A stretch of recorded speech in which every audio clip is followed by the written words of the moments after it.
Welcome back, Nick Lenz's Comic Corner, Classic / Non-Classic. This episode number 839, Doubleshot number 733. Two Spider-Man traits.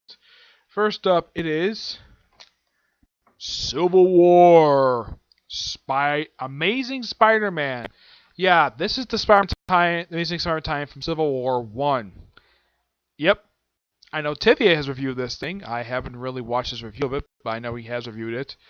Yep, this collects issues Amazing Spider-Man 532 to 538, written by JMS, artwork by Ron Garney. Yeah, this particular thing. It's not a terrible tie-in. No. It's just that I don't think JMS even cared about what Mark Millar was doing, and the tie-in did have a mild effect on the actual story itself. It did loosely connect to what was going on in the main story, but here's kind of the thing. Yeah, I actually have read Civil War 1, I actually own the trade, and I read this.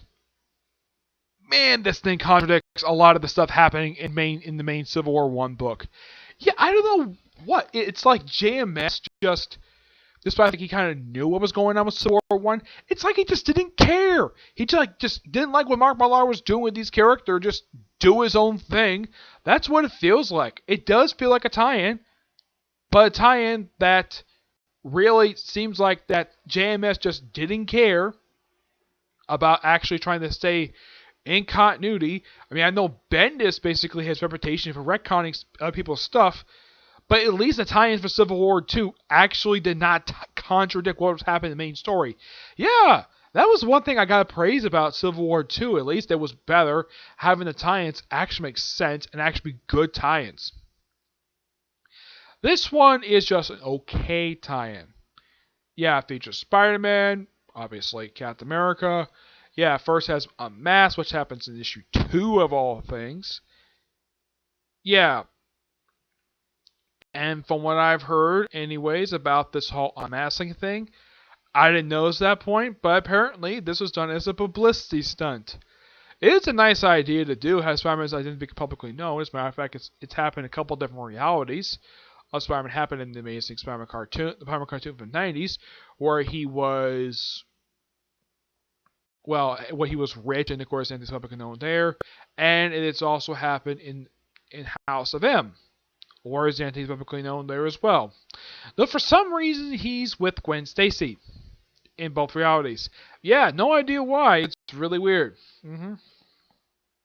Yeah. Of course, there's stuff with Reed Richards in here, which apparently no one knew how to write this character properly. Not even JMS cared. Despite the fact he was writing Fantastic Four at this point. He wrote him at least I gotta say, he writes him a little bit better than the way Mark Millar wrote him. Yeah, Mark Millar basically sucked at writing Reed Richards. He had no idea how to write this character properly at all. I mean, you may agree or disagree with me. I have no problem with Mark Millar's books that he writes. Sometimes I don't care for how he writes some of the Marvel superheroes. Spider-Man, he writes him okay. I don't think he does a terrible job writing Spider-Man.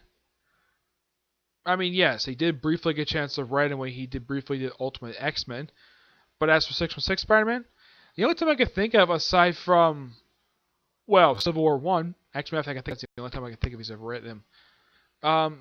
It's not a terrible tie-in, per se. It does sort of explain some stuff that happens in Civil War 1 relating to Spider himself. But yeah.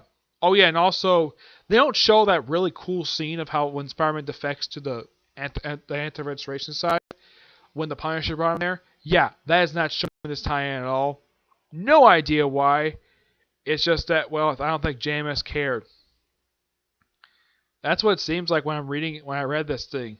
I mean, at least JMS cared to actually write Reed Richards a little bit better. Because he actually understood how to write Reed Richards to be an actual person. I do kind of agree with the criticism that Reed Richards is written like a freaking alien in Civil War 1.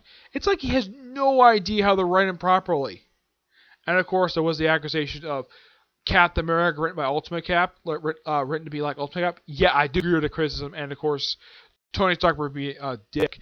Here, it's a lot worse. Like, oh gosh, it is Him being a jerk is a lot worse in this than it is in Civil War 1. Yeah. I'm going to give this book roughly a 7.75 out of 10. It's a low rating for a JMS book. JMS is a good writer. JMS, yeah, fantastic writer. This is not one of his best works. I know his worst work is probably going to be One More Tape, but he only wrote the first 2 parts of that. This, I think, is probably his second worst book that he's actually done. Well, second worst writing, anyways. Alright, next up is something positive with Spider-Man Presents Black Cat. This collected mission miniseries, Spider-Man Amazing Presents Black Cat, and material from Many Loves of Amazing Spider-Man, and, of course, the backup story from Amazing Spider-Man 612. Yep. This is written by the Amazing Spider-Man, the Black Cat miniseries. It's written by Jan Van Melter. Artwork by Javier Rodriguez and Javier Pulido. The Roots of Annoyance, which I think this is from the Many Loves of Spider-Man. This is written by Chris Yost and artwork by Michael Ryan. The Other Woman is written by Joe Kelly and artwork by J.M. King Kimura. The cover art is done by several different artists, this one. Ed McGinnis, Dexter Vance, and Mike Howell. The cover art for this miniseries is done by Manicon. I've actually met a very nice person to meet. And Christian Serena. The cover art for the Root of All Innocence, that's done by Jason Lovecordia. I think it's pronounced, yeah. The Black Cat miniseries is what she was up to during the events of Grim Hunt. Yeah, it's a Grim Hunt tie-in, surprisingly, but a really good one. Has a brief encounter with Sasha Kravinoff. At the end of the series, she gets a chance to see Kraven Hunter himself. Yeah, and this is something really weird about Black Cat. She has never met the Kravinoffs prior to this miniseries. Yeah, if you look up almost every single previous appearance she's made in the Marvel Comics universe, do you know how many Spider-Man villains she's actually met? She's met Venom, met Carnage. That's it. I don't think she's met any other Spider-Man villains I think she's met the Chameleon. But she has met that many Spider-Man villains. Yep. But it's a fantastic little mini-series, and it's all about Black Cat getting on hands on this egg. Yeah, it kind of looks like the egg from Nutcracker. The Nutcracker Fourth Realms. Main Loves of Spider-Man, which is done by Chris Yost of all people. Yeah. This one...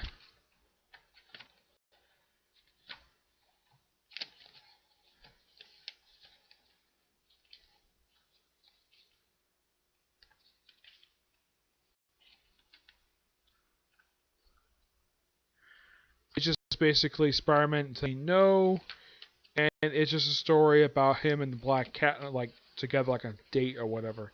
Yeah, it's an odd little story, but Chris Yost does a fantastic job really writing Spider-Man. Chris Yost, very underrated writer. He should get a little more love than he should. I mean, this is the guy who co-created X-23, and yet, oh yeah, he's also the one who basically co-wrote all the Thor films. Yeah, that guy. This is a backup story, The Other Woman. Yeah, it's a really good artwork. I love this thing. Even though it's kind of kiddie-ish, but it's actually really good. It's just a story, basically, of Spider-Man and Black Cat, basically, well, it's kind of like an alternate timeline where Peter's kind of like in high school, and of course Gwen's a classmate of his, but yeah. Fantastic! This is actually really good. And this only came out just 8 years ago. Yeah, surprisingly, it's not that old. It's only... Yeah, this trade was only released 8 years ago. It's actually in really good condition for an 8-year-old trade. Yeah, I'll give this book a 9.5 out of 10. It's really, really good. I highly recommend people fans of the Black Cat. Has she ever had any other miniseries after this one? Yes, she has. She's had one in the 90s. Also a Force Limited series. Half the time I think Marvel doesn't know what to do with her. They occasionally, outside of the Spider-Man comics, and aside from this miniseries and what she had in the 90s, she's occasionally popped up in other comics. The most interesting thing, some people think that most interesting thing they did with her, aside from hooking up with Spider-Man, she briefly hooked up with Flash Thompson of all people. That was weird. Of course, a lot of people agreed this is probably the most dumbest thing Marvel's done with her. Was make her a crime boss. Yeah, that was the stupidest decision that Slott ever made with the character.